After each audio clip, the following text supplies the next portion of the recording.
My name is Nicole Büttner. I'm 35. I'm from Germany. I come from the south of Germany, and I co-founded a company called Merantix Labs.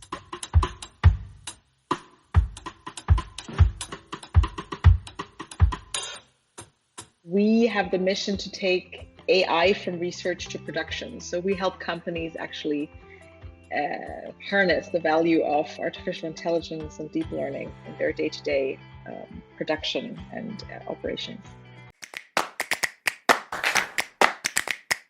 Without being a programmer, I still manage to sort of speak or understand their language at least, right?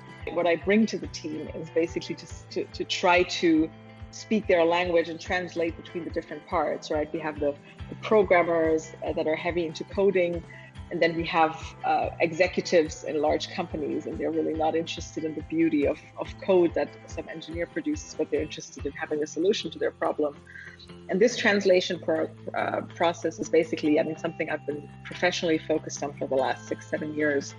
And so I like to think I'm getting better at it every day, at least.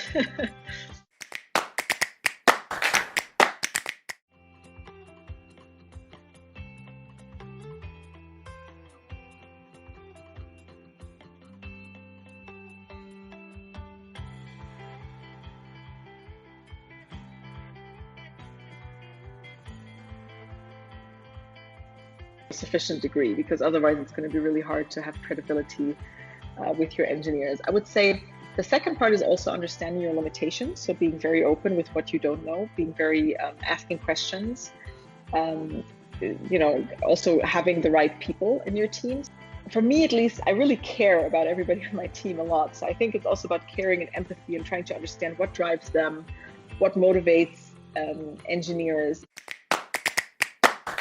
It's always funny for me to tell people how I gained my first client, right? When you're an entrepreneur, for me, it was like this. When I started building my own business, it was really, I was passionate about what I was doing. Did I know what I was doing? Maybe not really, I figured it out on the way. And my very first client I actually met on a plane. So I didn't have a company. I didn't have like a very clear business plan yet, but I managed to sort of,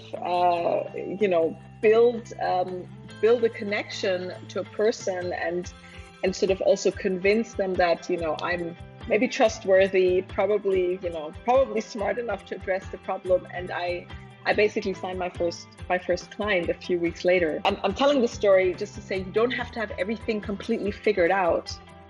But I think as an entrepreneur, what is important is also integrity and just drive, and don't let it go, right? Because at the beginning it's just you and your name and your effort, and that's maybe then all you end up with at the end if it doesn't work. And maybe you can grow a big company and be successful with it, and then there will be many other people who trust you either as team members or as clients. But I think that's sort of, for me, the very core of it is still kind of, it's all about people. It's all about building relationships to clients and to your team members.